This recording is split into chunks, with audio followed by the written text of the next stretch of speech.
afternoon, everyone, and welcome back to this special programming on the first activist, First Lady, Eleanor Roosevelt. Before we talk about her life and legacy, I think it is vital to talk about her upbringing.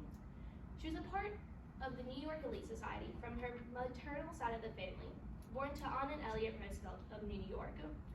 Her life was supposed to be fabulous, filled with love, but it was not. Her mother was vindictive and abusive, mentally abusing her from the time that she was a little girl. She was often referred to as the ugly duckling, stating that she would never be pretty enough to find anyone to love her. This took a toll on her mental health and her self-worth. Between the ages of 9 to 13, she lost both of her parents. She was sent to a boarding school in New England around the age of 15.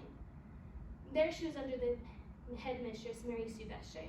There she learned that her life thus far had been a lie, but she could be the true author of her story, and that she could make the ultimate change. That was the new mindset that she had whenever she went back to America. Right around that time, she met her fifth cousin, once removed, Franklin Delano Roosevelt. They fell in love. However, their marriage was very controversial, especially by his mother, and it caused a lot of problems. However, they persevered. Then, after they were married, World War I occurred, and Eleanor decided that she wanted to make a change. This is where she became a social activist. She was a part of the American Red Cross. Then after World War, Franklin decided that he wanted to go into politics. It was a very conventional marriage. She was only there whenever her presence was requested. However, he had polio, and the paralysis of both of his legs made the marriage not so conventional anymore. Something had to change, and that is where Eleanor Roosevelt's story truly begins. Please watch the following clips to truly get an understanding of what Eleanor did. The first one is her on a campaign trail.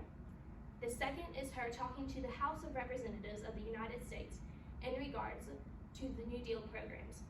And the third is her speaking to the United Nations on the Universal Declaration of Human Rights bill passing. Then we will reconvene and talk about her legacy in later years.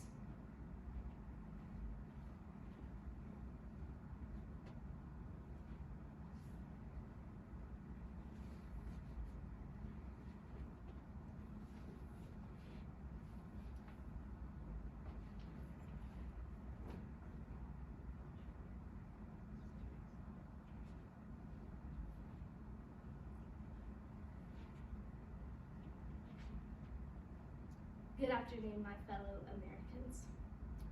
It is so glad to see you all here today. And I'm also especially glad to see the press being here.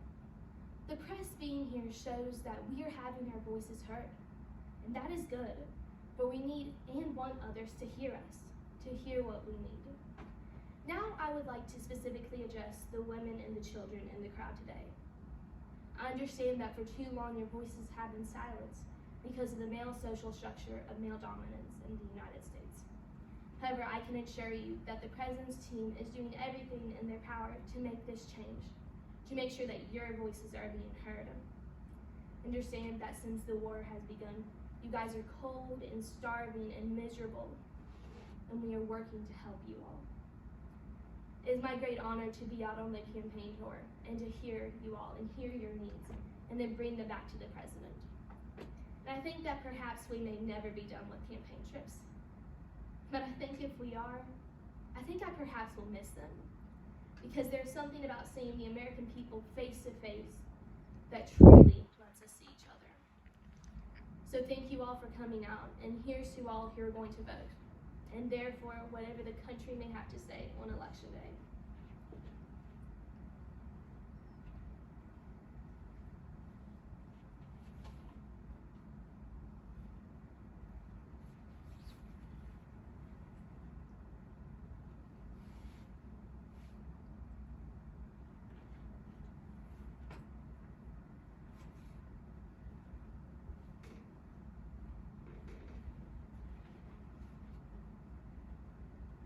Good afternoon, representatives. I'm meeting here with you today because I've heard the cries, and I've heard the struggles. I've heard the broken tones of the American people. I've been out with them since day one, hoping and seeking out every resource available to hopefully give them any form of relief that we can. I've been across America from the east to the west, from the north to the south, and I have heard the people.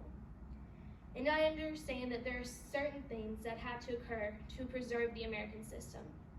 However, it is our duty to help them. We have to give back to the American people before we can expect them to give anything back to us when they have already given up so much. The security of their country, their husbands, fathers, sons, brothers. We must help, and that is why I am encouraging that all the New Deal programs and the Reconstruction era bills pass with a unanimous vote, so that as the leaders of this country, we can ensure that we are doing everything in our power to make this happen. Thank you.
Mr. President of the United Nations and fellow delegates, well, I am certainly glad to reach the end.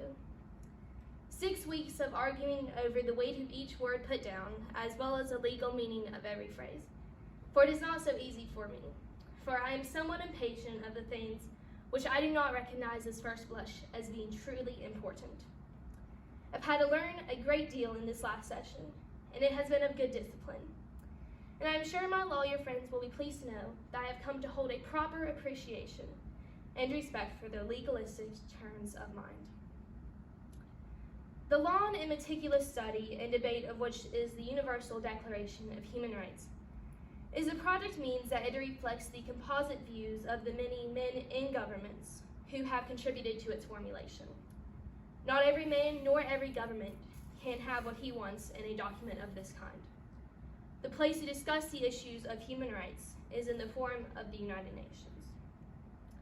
In giving our approval to the Declaration today, it is of its primary importance that we keep clearly in mind the basic character of the document. It is not a peace treaty, nor is it an international agreement. It is not and does not purport to be a statement of law or of legal obligation. It is a declaration of basic principles of human rights and freedoms, to be staged with the approval of the General Assembly by formal vote of its members, and to serve as a common standard of achievement for all peoples of all nations. We stand today at the threshold of a great event, both in the life of the United Nations and in the life of mankind.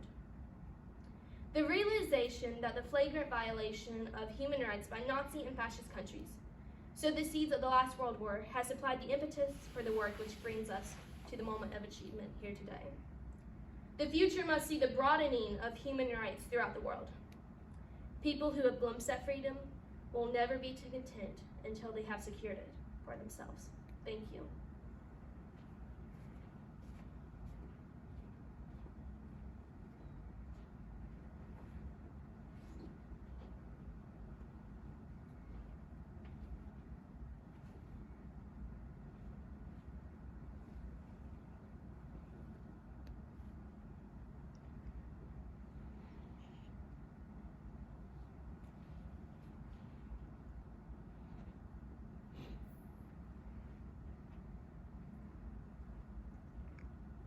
By now, it is fairly clear that Franklin Roosevelt did not want to give up his political agenda because of a setback such as polio. Therefore, he implored Eleanor to go to a new portion of the voting system, women. She was the one going on campaign tours for the majority of his political career as president. She heard the people, she heard their cries, and she was able to resonate with them because of her own history. From there, she brought them back to Washington.